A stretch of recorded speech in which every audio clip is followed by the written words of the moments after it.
halo, selamat pagi, siang, sore, dan malam untuk Sahabat Podcast Suka-Suka.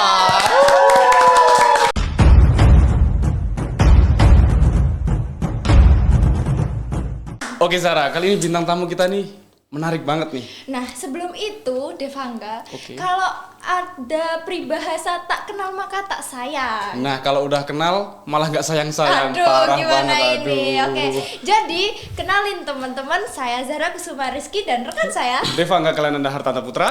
Nah, kali ini kita akan membawakan podcast dengan tema pertanian nih, Oke, Devangga. pertanian. Ini bintang tamu kita kali ini jauh dari ujung timur sana nih, Zara. Dari mana dong? Dari Merauke. Oh, Merauke. Memang Oke. sangat jauh. Langsung saja nggak sih kita panggilkan beliau, Boleh. yaitu Kakak Ansel. Oke, selamat datang Kakak Ansel di podcast Suka-Suka. Bisa Nah, terlebih dahulu memperkenalkan dulu, siapa tahu nanti ada yang bertanya-tanya, siapa nih bintang tamunya gitu kan, penasaran kan, silahkan diperkenalkan. Oke, baik. terlebih dahulu. Terima kasih banyak Mbak Sarah sama Mas Devangga Oke. atas waktunya. Mohon izin memperkenalkan diri, nama saya Ansel Musajam yang berasal dari Provinsi Merauke, Kabupaten Asmat yang paling ujung. Gimana Mas Ansel, sehat kali ini? Puji Tuhan selalu sehat. Oke, alhamdulillah. Amin, amin. oke, pada kesempatan kali ini kita akan membahas tentang pertanian nih Kak Ansel. benar. Buat Devangga, ngomong-ngomong soal pertanian ya, Iya. kita mengingat kalau tahun sebelumnya dan saat ini senior-senior kita itu kan ada program Brigade Pangan. Benar, Brigade Pangan. Nah, mungkin karena membahas tentang pertanian, saya nih kepo banget gitu. Gimana sih perbedaan pertanian di sini dan di perbatasan Merauke sana? Nah, Mungkin benar. dari Kakak Ansel bisa Tapi menjelaskan gitu. sebentar ya, terlebih dahulu saya nih sempat mendengar kayak kabar-kabar burung seperti itu lebih ke kurang enak. Kalau sebenarnya penyebaran di Indonesia ini contohnya kayak informasi atau hal-hal lain itu memang cukup kurang menyebar ya, maksudnya kurang merata. Nah, dapat kabar-kabar yang mungkin kurang mengenakan kalau di daerah perbatasan sana ini sektor-sektor pertanian atau apanya itu mungkin sedikit kurang maju. Padahal sumber daya alamnya itu sangat melimpah ya. Nah, itu dia makanya itu. Mari Langsung kita saja. perjelas lagi apakah itu benar ataukah salah. Silakan Kakak Ansel bisa menjawabnya. Oke, baik, terima kasih atas waktunya. Saya akan menjelaskan pertanian di zaman dulu.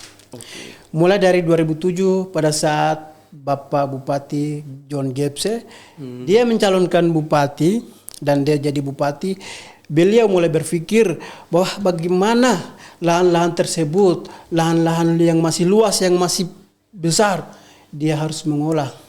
Dan mengajak rakyat yang ada di kampung itu dan mengajak masyarakat supaya lahan tersebut bisa dimanfaatkan dengan baik. Oke. Dan di 2010 beliau memanggil seorang petani dari luar Papua untuk pergi ke Merauke. Dan beliau berbicara tentang keadaan di sana bahwa tanah itu masih kosong, masih luas. Ya. Tapi masyarakat di sana tuh nggak paham soal pertanian. Mereka itu sering hidup di laut karena di sana terkenal dengan perikanan. Oke.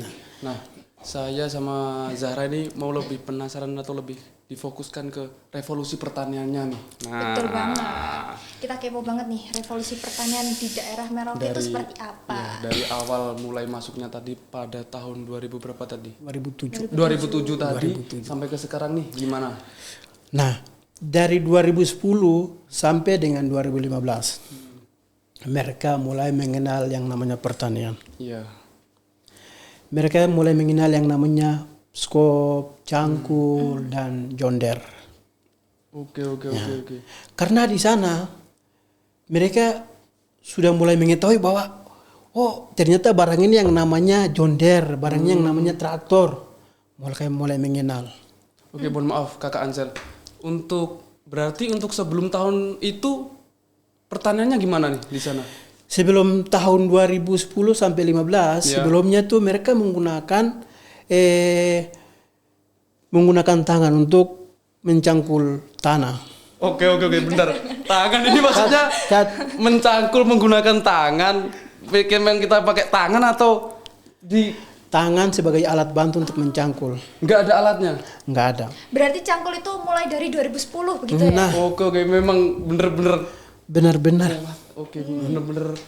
Ya orangnya kuat tapi disayangkan sekali pertaniannya di zaman tersebut memang sama sekali belum maju terlihatnya. Tapi kalau zaman sekarang bisa dijelaskan? Kalau untuk zaman sekarang mulai dari 2015 sampai dengan tahun ini, itu sangat maju. Karena di sana tuh sudah ada traktor, John Deere dan alat modern lainnya. Oke, bisa diceritakan Kakak Ansel untuk awal pertama kalinya John Deere masuk nih, traktor masuk nih gimana? Perasaan sana? Awal pertama kali John Deere masuk, mereka bingung. Bingung. Ini alat apa? Ini untuk apa? Mereka mulai bertanya-tanya. Nah, salah satu orang menjelaskan bahwa alat ini untuk mengolah tanah. Dan mereka mulai mengetahui, ternyata yang itu. Ternyata kami dulu menggunakan tangan, menggunakan kayu sangat susah. Oke, bener. Jadi sekarang bisa dikatakan pertaniannya di sana ini memang sudah modern ya? Sangat. Untuk pengolahannya berarti memakai traktor, Memakai John Deere, traktor. seperti itu. Ya. Oke, nih. Oke Zara, saya juga punya teman kan di daerah di ujung timur sana. Jadi bisa bilang katanya kalau di daerah sana nih bertani nih nggak perlu pupuk kimia. Kok saya baru denger ya? Nah, Padahal itu di dia. daerah kita itu pupuk itu wajib ya, sesuatu Nah, hal yang itu wajib. dia. Menarik banget nih. Bahkan orang-orang di sini kalau nggak pakai pupuk mungkin mereka nggak akan bertani. Iya, betul Bener nggak sih? banget. Dari keluhan-keluhan mereka yang harga pupuk mahal banget, susah banget ngedapetinnya, harus gini. Bahkan mereka nggak jadi bertani. Nah, Iya. di sana nggak perlu pupuk kimia, mereka bisa bertani. Nah, gimana itu Kakak Ansel?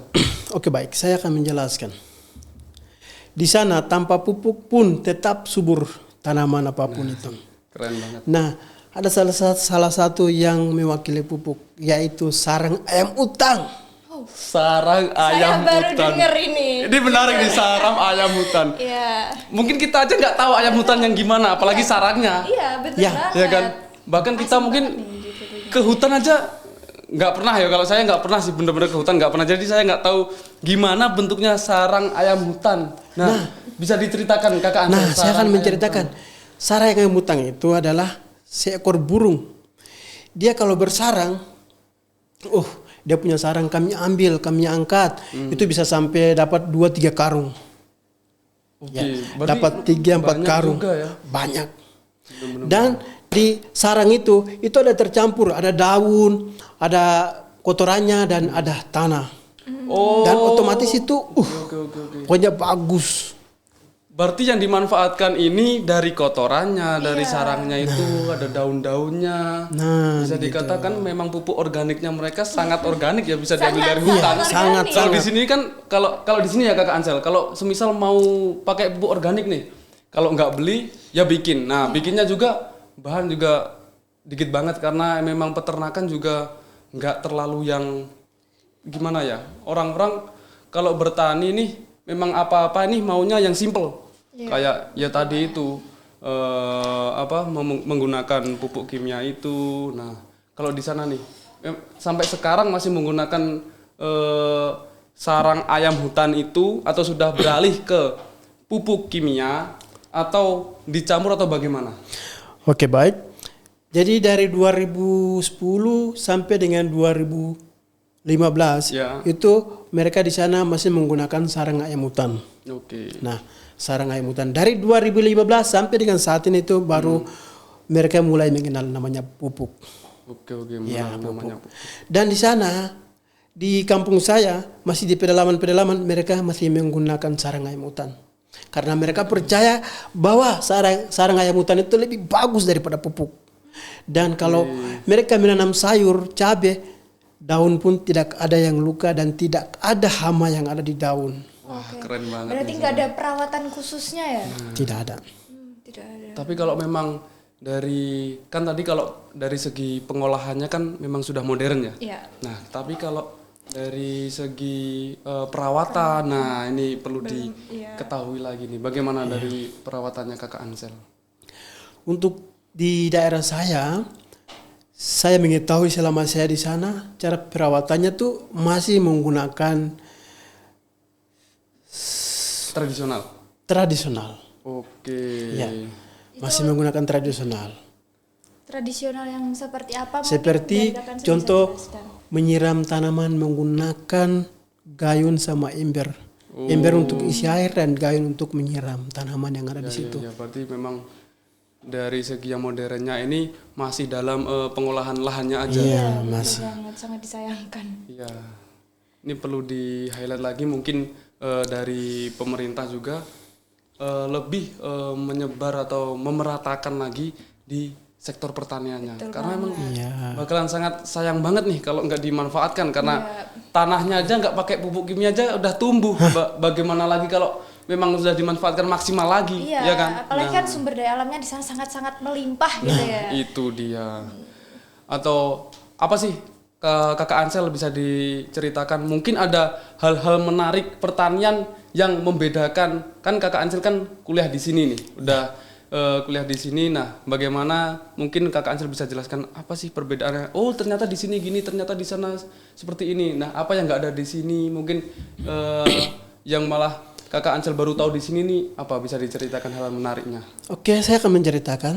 Jadi hal yang saya baru ke sini, saya mulai bedakan di sana sama di sini. Sangat beda dan sangat jauh.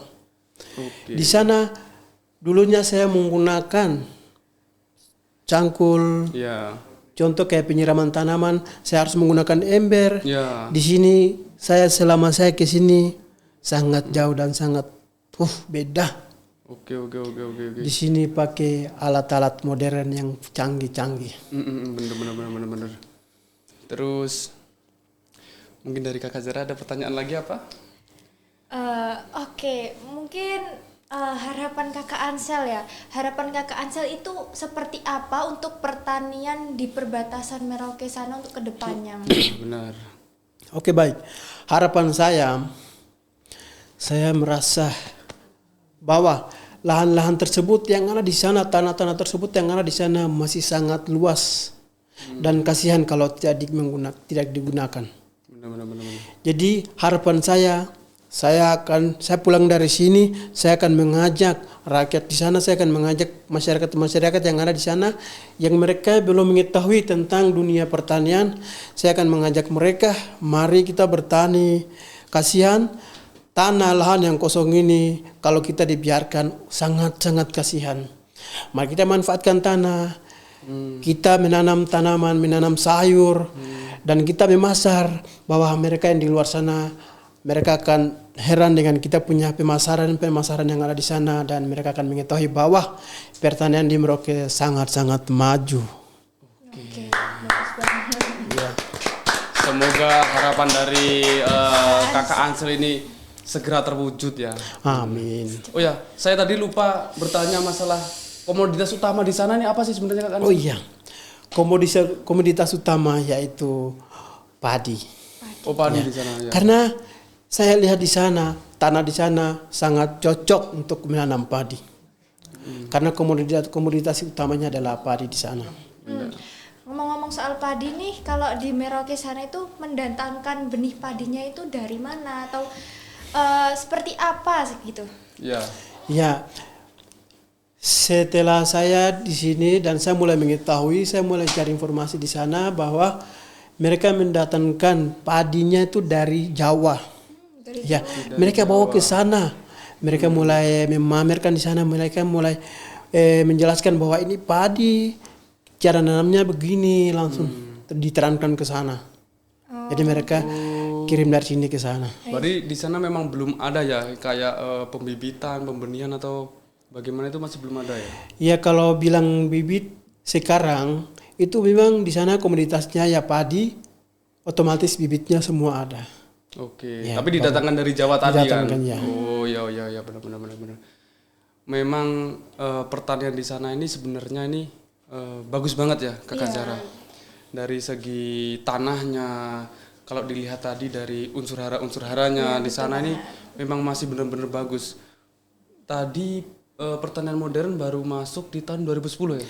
Iya, di tahun 2010 sampai sekarang. Nah, bayangin kalau dari sebelum tahun 2010 itu pertanian modern udah maju dengan kesuburan tanahnya di sana. Wah, kayaknya Indonesia udah jadi lumbung Iya. pangan, lumbung padi Keren dari banget ya. sejak dulu sih. Belum pangan terbesar. Keren banget sih lah. Ini memang keren sih di sana menurutku. Tapi ya cukup disayangkan karena di 2010 sampai 2015 itu baru pengolahannya aja yang Oke, modern. benar-benar. Kami Untuk juga- perawatannya kan belum. Oh, benar-benar. Kami juga berharap mungkin dari penonton di sana ada yang melihat mungkin akan meng-highlight obrolan perbincangan kita hari ini biar lebih didengar. Nah, ya kan? Iya. Ya. Oke, Kakak Zara, ini mungkin waktunya memang kita tidak bisa terlalu lama ya Iya, kan. baik. Mas Kakak Ansel juga ada urusan. Memang sangat sibuk Kakak Ansel. Aduh. Oke, mungkin pertanyaan terakhir buat Kakak Ansel ya. Siap, boleh. Gimana harapan Kakak Ansel ke depannya buat pertanian yang ada di perbatasan Merauke sana? Oke, baik, terima kasih Mbak Sarah atas pertanyaannya. Dan di sini saya akan menjawab. Harapan saya sangat merasa bahwa lahan-lahan tersebut sangat-sangat luas. Jadi kalau dibiarkan sayang dan sayang sekali. Harapan saya pulang dari sini, saya pergi ke daerah saya akan mengajak masyarakat yang ada di kampung saya akan mengajak masyarakat yang ada di Kabupaten Merauke, di Provinsi Merauke, saya akan mengajak mereka bahwa marilah kita bertani. Kita bertani, kita menanam, kita memasar, kita dapat hasil dan kita memasar ke mana-mana. Mereka di luar sana, mereka akan tahu bahwa pertanian di Merauke sangat maju. Oke, baik. Tepuk tangan untuk Kakak Ansel. Oke, Zara, silahkan di closing Kakak Zara. Oke, terima kasih untuk Kakak Ansel atas waktunya di podcast kami Terima kali kasih, ini. Kakak Ansel. Sama-sama Mbak Semoga kita Sarah bisa- sama Mas Dev, bangga. Oke. Semoga kita bisa bertemu lagi di podcast selanjutnya. Amin. Oke. Sampai jumpa teman-teman podcast suka-suka pasti suka.